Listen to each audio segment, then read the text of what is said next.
예수님이 활동하실 때 많은 사람들이 예수님을 따라다녔습니다.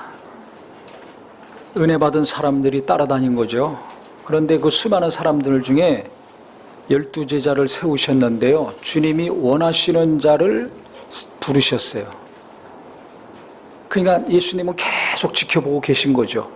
그 수많은 사람들 중에 누가 제자가 되어야 될 것인가 지켜보고 계신 겁니다. 아주 관심을 갖고 유심히 다 살펴보신 겁니다.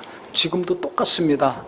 수많은 사람들이 주일만 되면 예배를 하지만 하나님은 보시는 거예요. 유심히 보시는 거예요. 어떤 마음으로 예배하는가, 예배하고 돌아가서는 또 어떻게 살고 있는가, 가정에서는 어떻게 부부간에 하고 있는가, 자식들은 어떻게 키우는가, 일터에서 그 많은 시간 일하는데 거기서는 사람들하고 어떻게 일하고 있는가 유심히 보는 겁니다.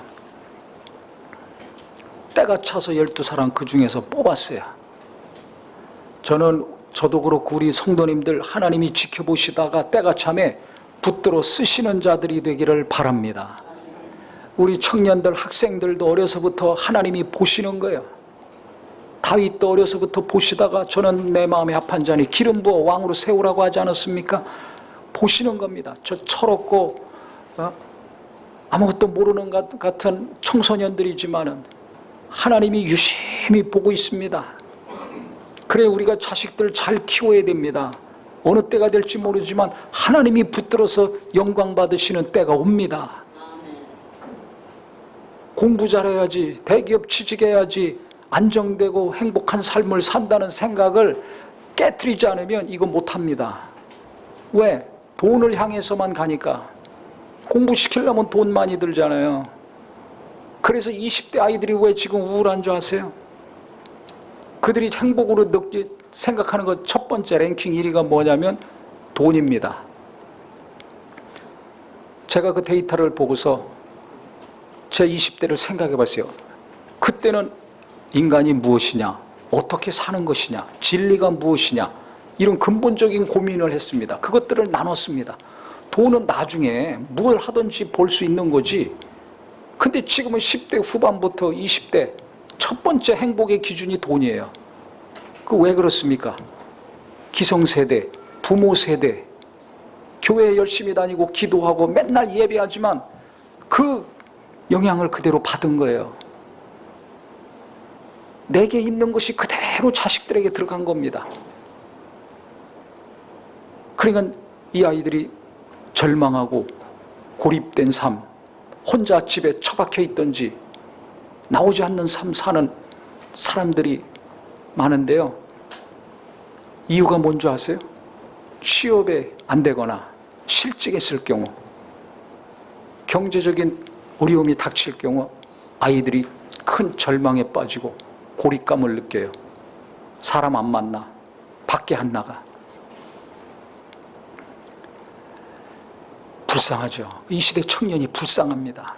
누가 이 청년들을, 누가 이 자식들을 살릴 수 있습니까? 그 슬픔과 절망을 이해하고 공감하고 다가가는 부모가, 다가가는 교인이 자식을 살리고 젊은이들 살립니다. 수백 조를 쏟아 부어도 안 되죠. 우리는 내가 어떻게 살아야 될지, 어떤 영향을 끼치고 있는지를 잘 아셔야 돼요. 부모들은 내가 자식들에게 어떤 영향을 끼치고 있는가? 내가 교회 다니면서 내 가족들에게 어떤 영향을 끼치고 있는가? 직장에서 학교에서는 집보다 훨씬 많은 시간을 일하고 있습니다. 공부하고 있습니다. 그러면 거기서 내가 일하면서 공부하면서 어떤 영향을 끼치고 있는가? 교회에서 신앙생활하면서 나는 시험 들게 하는 사람인가? 아니면 누군가에게 은혜를 끼치고 있는 사람인가? 이것을 잘 알아야 됩니다. 지금 본문에 보면 예수님이 원하는 자들 부르셔가지고요. 첫 번째 하신 게 뭡니까? 자기와 함께 있게 하시고 그랬습니다. 함께 있었습니다. 그물도 버리고 가족도 뒤로 하고 부르는 순간에 이들이 주님을 쫓았습니다. 그러니까 아무나 부른 게 아니에요. 정말 주님을 사모하고 주님을 따르는 것이 돈 많이 벌고 자식 잘 키우고 자기가 원하는 것, 성취하는 것보다 더 가치 있다는 생각을 한 사람, 판단을 한 사람들이 즉시로 주님을 따랐습니다. 그러니까 진짜 주를 사랑하는 사람 주님은 부르시고 쓰십니다. 함께 하시고서 전도하고 귀신 쫓는 권능 갖게 하셨어요. 여기서 중요한 것은 함께 했다는 겁니다. 몇 시간만 함께 하는 것이 아니라 주님을 따르고 같이 먹고 같이 자고 계속 같이 다닌 거예요. 주님이 승천하실 때까지. 그러니까 제자들은 3년 동안 이 짧은 시간인데요, 예수님이 어떻게 기도하시는가, 어떻게 전도하시는가, 병자들을 어떻게 대하시는가, 병을 어떻게 고치는가, 귀신은 어떻게 쫓는가, 또 반대하는 자들이 왔을 때는 그들을 어떻게 대하는가, 이것들을 강의실에서 강의를 통해서 배운 게 아닙니다. 비싼 수업료 내고 배운 게 아닙니다. 보고 배웠습니다. 이게 중요합니다. 예수님이 가신 다음에 제자들이 성령 받고 예수님이 하신 일을 그대로 했습니다. 어떻게 일을 합니까? 예수님이 같이 있을 때는 저가 네게 이런 일을 하는가? 믿음이 없었어요. 베드로 3번이나 부인했어요. 도마도 부활하신 예수 만지기까지는 의심했었습니다. 이렇게 의심이 많고 허물이 많고 부족함이 많았지만 그들이 예수님과 3년 동안 같이 먹고 같이 일하고 같이 다니고 보고 한 것들이 이 제자들 속에 그대로 스펀지가 물을 흡수하듯이 함께하면 그대로 그게 들어오게 돼 있어요. 우리가 누구와 함께하면 그것이 그대로 내게 영향을 미칩니다. 은혜 충만한 사람하고 같이 있어 보세요. 기도를 사모하고 말씀을 사모하고 하나님을 사모합니다. 세상에 먹고 놀고 다니는 거 좋아하는 사람 가까이 해보세요. 먹고 싶고 입고 싶고 다니고 싶어지고 그 욕망이 커집니다. 누구를 가까이 하느냐, 누구와 함께 있느냐에 따라 영향을 받습니다. 똑같은 겁니다. 예수님과 함께 하니까 예수님의 영향을 그대로 받은 거예요. 예수님이 하시는 모든 일거수일투족이 그대로 입력이 되는 겁니다. 그래서 나중에 이 제자들이 예수님이 하신 일 그대로 하잖아요. 박해가 너무나 심합니다. 그런데도 죽는 걸 두려워하지 않습니다. 예수님 보고 배운 거예요. 예수를 전하다 죽으면 멸류관 받는다. 이 땅의 삶이 아니라 하늘나라가 있다. 이것이 최고의 영광이다. 이걸 가르쳐서? 아니에요. 보고 배우는 겁니다. 예수님이 그렇게 죽으셨잖아요. 두려움 없이. 도리어 자기를 핍박하고 창으로 찌르는 자들을 불쌍히 여기며 죽으셨잖아요. 그러니까 스데반이 돌 던지는 자들을 향해서 주님, 저들의 죄를 저들에게 돌리지 마시옵소서, 불쌍히 여겨 주시옵소서 하고 죽지 않습니까? 이런 힘이 어디서 나옵니까? 보고 배웠기 때문에. 예수님이 안 계신데도 제자들이 예수님 하신 거 그대로 합니다. 그들을 통해 예수 믿는 자들이 똑같이 또 그렇게 삽니다. 이게 함께하는 힘입니다. 그렇다면 나는 함께하는 내 가족들과의 관계에서 어떤 영향, 어떤 것을 보고 배우게 하고 있는가? 잘 자기를 생각하셔야 돼요. 나를 자꾸 돌아보는 사람이 신앙이 좋아지고 예수님을 닮아가고 신뢰받는 사람이 됩니다. 그냥 남한테만 관심이 있어요. 저 사람은 어떻고 이 사람은 어떻고 뭐가 어떻고 뭐가 어떻고. 나는 잘하고 있어. 나는 모태신앙이야. 나는 교회 수십 년 다녔어. 나는 기도 열심히 해. 난 성경도 날마다 봐. 나는 은혜를 많이 받은 사람이야. 나는 문제가 없어. 이런 사람들 때문에 많은 사람들이 시험 들고 믿음에서 떠납니다. 그런 부모 때문에 그 자식들이 같이 어려서는 교회 다니다가 교회를 안 나옵니다. 믿음에서 떠납니다.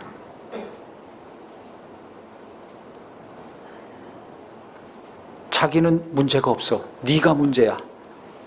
그러니까 자식을 향해서도 부부간에도 배우자를 향해서도 너는 이게 문제야. 당신은 이게 문제야. 왜 날마다 너는 그래?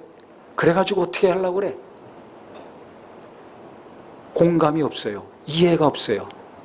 보는 즉시 나오는 것은 정죄, 비난, 야단, 일방적이고 권위적인 부모의 언어 폭행. 그러니 자녀들에게 남는 건 뭐예요? 상처와 분노만 쌓이는 거예요. 그래가지고 예수 믿겠습니까? 믿다가도 부모를 보니까 하나님이 사랑인데 무슨 사랑이야? 부모가 맨날 싸우는데 무슨 하나님의 사랑이야? 이런 하나님 믿기 싫어요. 교회 가서 오래된 목사, 장로, 권사, 주요 직분자들 섬김과, 아니 기도할 때는 거룩합니다. 다닐 때는 거룩합니다. 근데 가까이 해보니까 시험 들어. 왜 그래요? 말과 행동이 달라. 외식해. 목에 힘만 주고 있어. 너는 뭘 모르니까 내 말 들어. 나를 따르라. 신앙을 강요하고 억압해. 이게 부모들이 대부분 집에서 자녀들에게 향하는 거 아닙니까? 그러니까 떠나는 거야지. 지금 20대, 30대가 한국교회가 5년 만에 절반이 떠났습니다. 청소년들 작년 5월에 조사한 결과요. 3명 중에 1명은 내가 성인이 되면, 고등학교 졸업하면 교회 안 나가겠다. 그 다음에 교회 다닐지 안 다닐지 난 모르겠다 하는 청소년이 3분의 1입니다. 지금 교회 다니더라도 내 자식이 어떻게 될지 모르는 거예요. 예수 믿는 대학생들 42%가 가난한 성도입니다. 교회 안 나가고, 예수는 믿는다고 그랬는데 교회 안 나가요.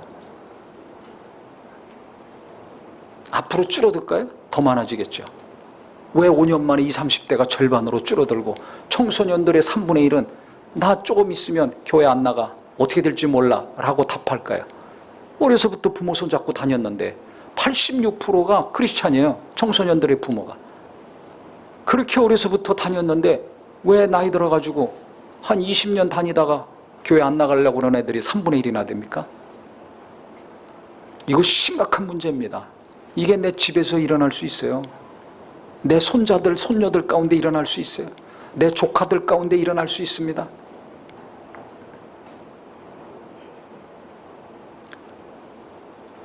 아니, 부모가 예수 믿으면 목사고 장로고 집사고 뭐 봉사하고 하루 종일 교회에 있고 맨날 신방 다니고 한다면서요. 그러면 예수님처럼 그렇게 열심히 했으면 나를 통해서 내 자식들이, 내 가족들이 예수를 믿고 더 잘 믿어야 되지 않습니까? 주님의 은혜와 사랑이 넘쳐야 되지 않습니까? 근데 입만 열어 얘기하면 상처받아. 몇 마디만 하면 싸워. 하나님이 없어요. 용서가 없어. 긍휼이 없어. 은혜가 없어. 제가 아는 어떤 분은 닉네임이 니체예요. 독일 철학자 니체. 유명한 사람이죠. 니체가 뭐라고 했습니까? 신은 죽었다. 근데 왜 그렇게 됐냐? 그 아버지가 장로인데 아버지 때문에 불신자가 됐습니다. 얼마나 열심히 했으면 신앙생활 장로가 됐겠어요. 꼬박꼬박 모든 모임에 빠지고 기도하고 봉사하고 헌금하고 성경 읽고 남들보다 열심히 했기 때문에 장로가 된 거 아닙니까? 근데 너무 권위적이야. 일방적이야. 자기 기준, 자기 생각에 조금이라도 어긋나면 비난, 정죄, 야단. 너는 왜 그렇게 입고 다녀? 너 머리가 그게 뭐야? 신발은 너 왜 그래? 신앙생활 이렇게 해야지 저렇게 해야지. 이거밖에 없는 거야. 거기다 조금 더 빈다면 어떻게 해요? 부모들 자식 키워봐서 알잖아요. 뭐가 올라옵니까? 화가 치밀어 오르잖아요. 내가 열심히 했는데, 기도했는데, 그렇게 가르쳤는데 그대로 안 해. 그대로 하면 그게 사람입니까? 신이지? 나는 내가 그렇게 열심히 기도하고 성경 보고 신앙생활 했지만 내가 성경대로 삽니까? 그 자녀들은 이걸 안 하는 거예요. 부모도 자기 멋대로 하는 게 있으면서, 안 하는 게 있으면서 나보고는 왜 안 하냐? 비난하고 정죄하고 야단쳐. 심하면 화를 내. 너무 무례한 거죠. 아버지가 너무 그러니까 불신자가 된 거예요. 아들이 지긋지긋해요. 예수 믿는 자들에 대해서. 장로, 권사, 집사, 이 신앙생활 오래 하고 믿음 좋다는 사람들에 대해서 아주 머리를 쳐요. 누구 때문에 그렇게 됐습니까? 아버지, 장로 아버지 때문에. 기도 많이 하고 봉사 열심히 하고 성경 열심히 보고 교회 일 열심히 한다는 그 아버지 때문에. 뭐가 없어요? 열심히 한 행위는 있지만 그 아버지한테 아들을 궁일이 여기고 이해하는 마음이 없습니다. 이게 내 마음 아닙니까? 내 시각 아닙니까? 내가 가족들을 대하면, 자식들을 대하면 어떤 말이 나오는가? 이거 심각하게 생각해야 됩니다. 근데 아무 생각 없이 말하고 그 다음 잊어먹어요. 그리고 살고 있어요. 이걸 깊이 깨닫고 고침받는 은혜가 있기를 바랍니다. 이게 변화되지 않으면 내 자녀가 언제 교회 안 나오고 언제 믿음에서 떠날지 모릅니다. 필립 얀시라는 그 유명한 작가가 있습니다. 크리스천 작가. 최고의 작가로 6번이나 미국에서 선정이 된 사람이에요. 한국 교회에도 많은 영향을 미쳤는데요. 이 필립 얀시가 교회 나의 소망, 나의 고민이라는 그 책을 썼습니다. 거기에 보면 가족 얘기가 나오는데요. 그 어머니가 진짜 독실한 크리스찬이었어요. 너무 열심히 했어요. 아주 극보수 정통신앙. 철저하게 기도하고 철저하게 성경 보고 철저하게 예배하고 거룩하게 신앙생활 했습니다.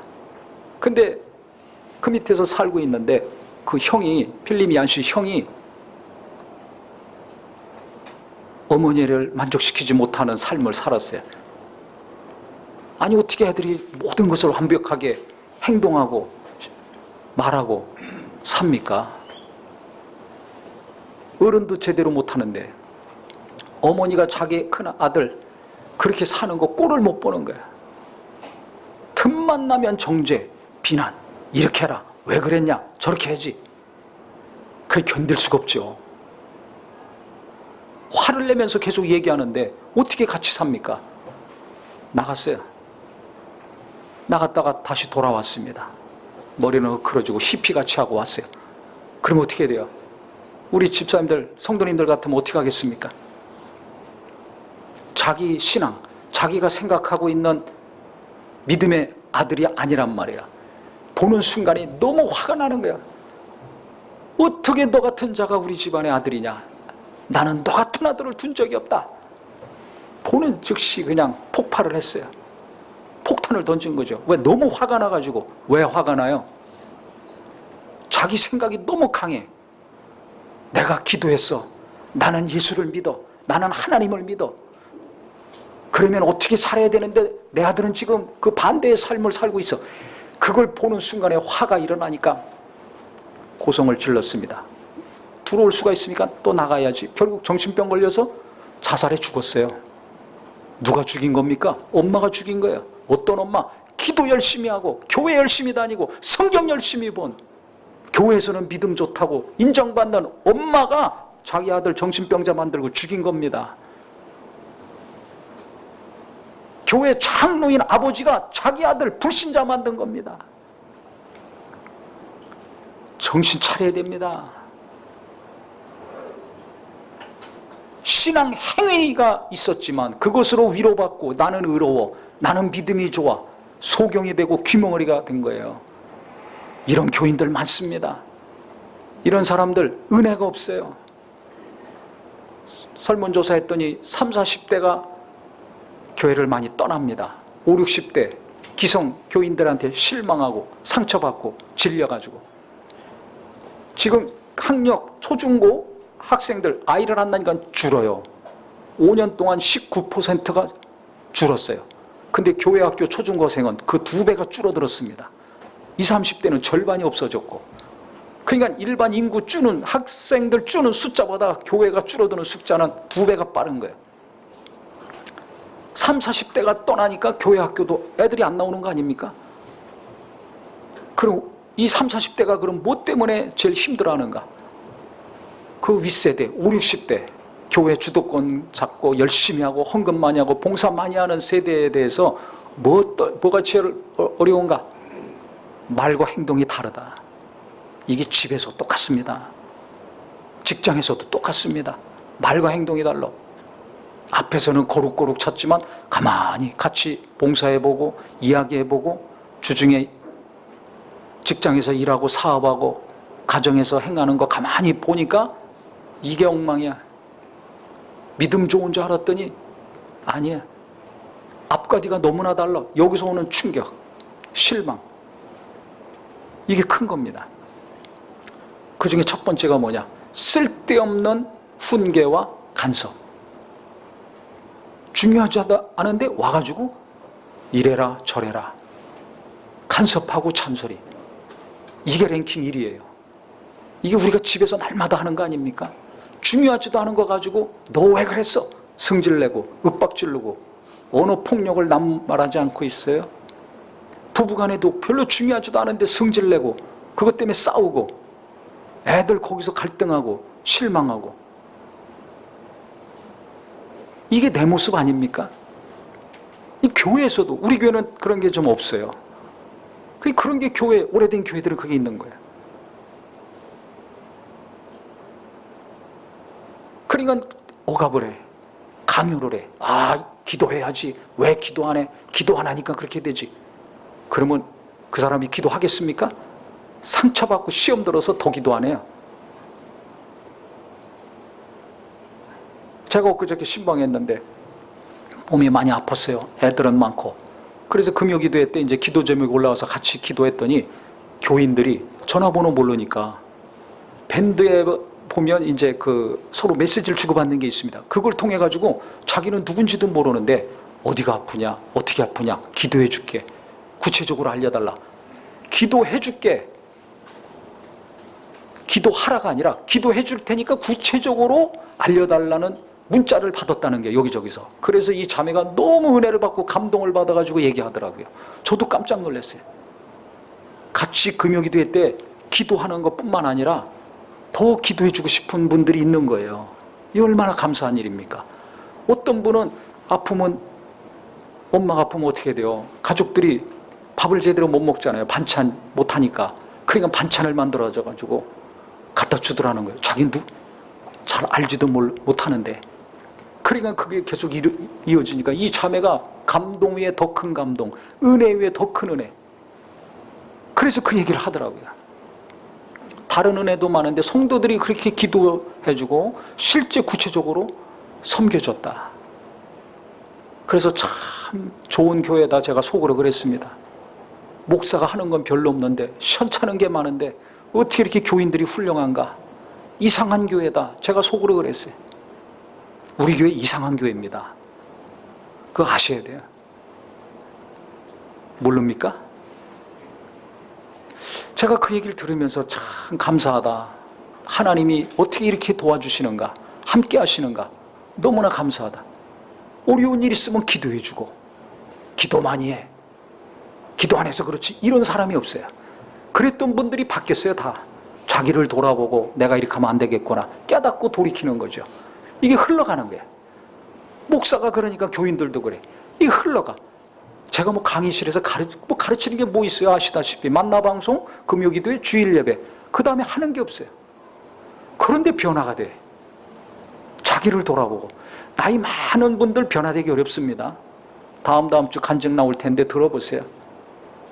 기가 막힌 간증이 있어요. 이게 흘러가는 거야. 흘러가. 그러니까 누가 어려우면 도와주려고 그래. 돈이 없으면 반찬이라도 해주려고 그래. 돈이 있으면 통장으로 찔러줘. 이게 강의 들어서? 아닙니다. 부흥회해서? 아닙니다. 특별 새벽 기도회하고 저녁 기도회해서? 한 게 없습니다. 근데 이게 실천이 되고 있는 거예요. 왜 그래요? 보고 배워가지고. 보고 배워가지고. 예수님이 하신 거 제자들이 그대로 보고 하는 겁니다. 제자들이 한 거, 그 다음 또 그 제자들 통해서 구원받은 자들이 보고 하는 겁니다. 그래서 2000년 동안 지금 이어져 온 거예요. 그래서 지금도 보고 배운 사람들이 누군가를 섬기고 위로하고 기도하고 인내하고 같이 울고 같이 웃고 하면서 복음이 확산되고 하나님의 역사가 이루어져 가고 있습니다. 이 역사가 내 가정에서 이루어지고 내가 오랜 동안 일하는 일터에서 이루어지고 교회에서 이루어지기를 주님의 이름으로 축복합니다. 그렇다면 내 가정에서는 어떤 일이 일어나고 있습니까? 시시때때로. 자기를 잘 보세요. 다른 사람 생각하지 말고 나를 보셔야 됩니다. 내가 말을 할 때 시도 때도 없이 어떤 일들이 벌어지고 있는가 잘 보셔야 됩니다. 그거 계속됐다가는 자식들 불신자 만듭니다. 정신 차리셔야 됩니다. 그거 안 바뀌면 내 아내가 언제 나를 떠나고 내 남편이 언제 나를 떠날지 모릅니다. 나 때문에 자식들 무슨 일이 벌어질지 모릅니다. 제가 오늘 설교 준비하면서 부모 입장에서만 항상 생각했죠. 근데 자녀들 입장에서는 어떨까? 제 자녀들한테 물어봤어요.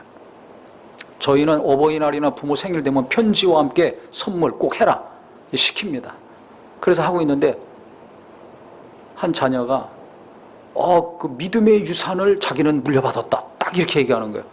깜짝 놀랐습니다. 왜냐하면 제가 실제 삶 속에서 선한 영향력, 좋은 영향력 미치지 못하고 있는 사람이라는 것을 제가 너무나 잘 알고 있거든요.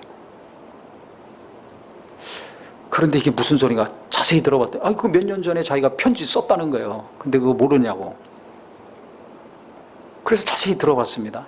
얘기 들어본 즉슨 어려서부터 지금까지 살면서 자기가 가만히 보니까 뭐 보니까도 아니죠. 같이 살면 그냥 보이잖아요. 같이 살면 보게 되고 듣게 되고 알게 됩니다. 이게 자연히 예수님이 하시는 거 어떻게 기도하시는가 어떻게 전도하시는가 어떻게 사람들 대하시는가 그냥 가만히 있어도 보고 이게 그대로 들어오잖아요. 한 것처럼 가족들이 같이 살면서 이게 그대로 들어오게 되는데 그게 뭐냐? 하나님께 마음의 중심이 가 있다는 것을 발견했다는 겁니다.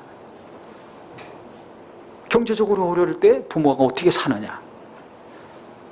사람들하고 관계에서 어떻게 하느냐? 교회에서 모함을 하고 누명을 뒤집어 쓰고 죽이려고 덤벼들었을 때 어떻게 대처했는가? 그때 어떤 기도를 하고 하나님이 어떤 감동을 주셨는가? 병들어서 다 죽어갈 때 하나님께 어떻게 했는가? 어떤 마음이 있었는가? 그때 하나님이 어떤 일을 이루어 주셨는가? 이걸 보고 그냥 입력이 되는 거죠. 그래서 지금까지 10년, 20년, 30년 쭉 살아오면서 부모를 보니까 마음의 중심이 하나님께가 있고 하나님이 분명히 살아계시고 하나님 뜻대로 했을 때 하나님이 도우시고 함께 하셨다는 것을 자기는 유산으로 물려받았다. 믿음을 유산으로 나는 물려받았다. 그래서 깜짝 놀랐습니다. 믿음이 없고 현찮고 하는 줄 알았더니 이게 심지가 확실하더라고요. 그 하나님께 너무 감사하고 저희 부부가 좀 충격받았어요. 또 한 자녀는 자식들에게 중요한 게 뭐냐 물어봤더니 잘해주는 거라는 거예요. 잘해주는 거. 뭐 성경이 이렇고 뭐 이렇게 해야 되고 사회 나가면 이렇게 해야 되고 공부는 이렇게 해야 되고 그거 다 소용없고 잘해주는 거. 잘해주는 게 뭐예요? 사랑해주는 거죠. 자식들은 부모의 사랑을 원합니다. 부부간에는 서로 배우자의 사랑을 원합니다. 교회에서는 교인들의 사랑, 목사의 사랑을 원합니다. 누구나 다 사랑받기 원하잖아요. 그러니까 잘해주면 기분이 좋아지고 마음도 열리고 그럼 부모 말 잘 듣고 교회도 잘 가고 신앙생활도 잘하고 의욕을 가지고 사회생활도 잘한다. 그 비결은 뭐냐? 부모가 잘해주는 거라는 거예요. 왜냐하면 그 친구가 그렇게 얘기한 건 이해가 돼요. 왜냐하면 완전히 마음이 무너지고 삶이 무너졌을 때 그때부터 깨닫고서 잘해줬거든요. 아주 손님을 대하듯이 했어요. VIP를 대접하듯이 날마다. 그랬더니 회복이 되고 치유가 되고 살아나는 거예요. 그래서 신앙생활이건 사회생활이건 뭐든 잘하고 있거든요. 이거 너무 중요하다는 걸 제가 다시 한번 깨달았습니다. 이 자녀들은 뭘 원하냐? 제가 항상 얘기하죠. 환영하고 기뻐하고 좋아하는 거. 이게 사랑이에요. 나는 너를 사랑해. 너를 위해서 하는 얘기야. 쓸데없는 잔소리, 참견, 훈계. 이거 제일 싫어한다고 설문조사 결과 나왔거든요. 우리 자녀들도 똑같은 거예요. 어려서는 말을 못하지만 속에 쌓이는 겁니다. 야, 너 옷 이렇게 입어야 돼. 그게 뭐가 중요해요? 제가요, 몇 년 전에 남매인데 그 누이가 막 저한테 왔어요. 목사님 큰일 났어요. 왜 그래? 제 동생이요, 귀를 뚫었어요. 교회 다녔는데 귀 뚫고 여기다 뭐 받고 온 거야. 저거 보세요, 저거. 그래서 이 누나는 아주 너무 동생이 못마땅해. 창피하기도 하고, 교회 다니는데 귀 뚫었으니 어떻게 돼요? 그래서 제가 뭐라고 했겠습니까? 그래? 이놈의 자식 빨리 데리고 와. 그랬겠어요? 야, 괜찮아. 그거 한쪽 귀도 더 뚫으라 그래. 막 그래서 두 군데 뚫어서 꽂고 다니라 그래. 그거 며칠 못 가. 조금 있으면 그거 다 빼고 다닐 거야. 그랬더니요, 얼마 되지 않아 가지고 이 자매가 또 쫓아왔어요. 목사님 기쁜 얼굴로 쫓아왔어요. 왜 그래? 그랬더니 이 목사님 말이 맞아요. 얼마 있다가 얘가 얘쪽 귀 또 뚫었다는 거예요. 그러니까 양쪽 귀 뚫어가지고 끼고 다니더니 조금 있다가 며칠 가더니 또 다 빼고 지금은 깨끗하게 다니고 있다고. 목사님 말이 맞다고 좋아가지고 쫓아왔더라고요. 바로 이겁니다. 야, 너 왜 옷 그렇게 입고 다녀? 그거 없어져야 돼요. 배꼽을 내놓던지 엉덩이를 내놓던지 허벅지를 내놓던지. 그거 젊었을 때 얼마나 멋부리고 예쁘게 하고 싶겠어요. 그거 며칠 못 갑니다. 나중에 치마도 내려오고 머리도 제 색깔 나오고 가슴이 파진 거 다시 올라갑니다. 믿으시기를 예수 이름으로 축원합니다. 내버려두면 뭐든지 다 정상이 되게 돼 있어요. 내버려두면. 근데 자꾸 거기서 지적하고 훈계하고 언어폭력, 강압, 신앙생활도 강요하지 마세요. 잘해주면, 기도하고 잘해주면 다 신앙생활 잘하게 돼 있습니다. 근데 거기다 내가 자꾸 소금 뿌리고 재 뿌리고 창으로 찔러대고 하니 애들이 죽어가는 거예요. 갈 바를 알지 못하는 거예요. 소망이 없어지는 거예요. 죽이는 겁니다. 내가 사랑한다고 하면서 죽이는 거예요. 죽여야 되는 부모 되지 마시고 살리는 부모 되시기를 바랍니다. 부부간에도 너 죽고 나 죽자 하지 마시고요. 너도 살고 나도 살자 심각하게 생각하셔서 말이 바뀌고 생각이 바뀌고 은혜가 오고 가는 관계가 되기를 바랍니다. 은혜가 있어야 돼요. 그 아버지 어머니가 그렇게 믿음 좋다고 하는 사람들이 자식들 다 잡아먹었잖아요. 뭐가 믿음이 있는 겁니까? 뭐가 교회 다니는 겁니까? 그렇게 기도하고 성경 보고 열심히 하면서 과연 내게 위로가 나가고 있습니까? 그 마음을 알아주고 있습니까? 아니면 찔러대고만 있습니까? 꼬집어대고만 있습니까? 내가 바뀌어야 돼요. 자식을 바꾸고 남편을 바꾸고 아내가 문제가 아니라 나를 바꾸려고 노력하셔야 됩니다. 그래서 제가 간증됐잖아요. 짐승같이 살았다는 것을 제가 깊이 깨닫고 이게 시작이 된 거예요. 제 아내는 자기가 열심히 자식을 위해서 했던 것이 다 쓰레기였다는 걸 깨닫고 일주일을 밤낮으로 회개하고 울었답니다. 일주일 동안 눈물이 그치지 않았대요. 예수 만날 때도 그렇게 안 울고 회개 안 했는데 자식을 내가 잘못 키웠구나, 자식한테 내가 열심히 낸 게 다 쓰레기였다구나, 이걸 깨닫고 나서 일주일 동안 눈물을 흘리면서 회개를 했어요. 그 다음부터 바뀐 거예요. 그 다음부터 뭔가 하나씩 된 겁니다. 깨닫는 은혜가 중요합니다. 내가 잘못하고 있는 거, 내가 지금 죽이고 있는 거, 내 잘못된 생각, 가치관, 관점, 이거를 깨닫고 하나님의 은혜 가운데 뿌리 뽑는 저와 우리 모두가 되기를 바랍니다. 그때 부부간에 사랑이 생기고 화목해지고 자식들이 은혜를 받고 위로를 받고 공감을 얻어서 엄마랑 상담하고 아빠랑 상담하고 엄마 아빠가 믿는 하나님, 기도하는 하나님, 의지하는 하나님, 나도 믿고 싶고 나도 의지하고 싶고 나도 가고 싶은 교회가 되는 겁니다. 그래서 예수님의 제자들이 3년 동안 같이 있었는데 그 예수님이 그대로 스며들어서 예수님이 하신 일 한 것처럼 나 때문에 내 자녀들이 믿음이 좋아지고 건강한 마음과 정신을 가지고 세상에 나가서 일하고 살 수 있는 은혜가 있기를 바랍니다. 내가 일터에서 얼마짜리냐 돈만 생각하지 아니하고 정말 주님이 가르쳐 주신 대로 살기 때문에 직장에서도 나 때문에 예수 믿는 자들이 나오고 위로받고 소망을 얻는 자들이 나오고 예수님이 하신 역사가 일터에서도 이루어지는 성도님들이 되기를 바랍니다. 그래서 우리 모두가 돈만 머릿속에 박혀있는 것이 아니라 돈 대신에 예수님이 머리가 되시고 주인이 되시고 예수님이 깊이 새겨져서 주님께서 도우시는 삶, 이끄시는 삶, 주님의 그 놀라운 은혜와 위로와 감동이 가족들에게, 이웃들에게 계속 올라가서 사람이 바뀌고 젊은이들이 힘을 얻고 자식들이 소생하고 그리하여 세상이 바뀌는 역사가 나 때문에, 우리 때문에 이루어지기를 예수님의 이름으로 기도합니다. 기도하겠습니다.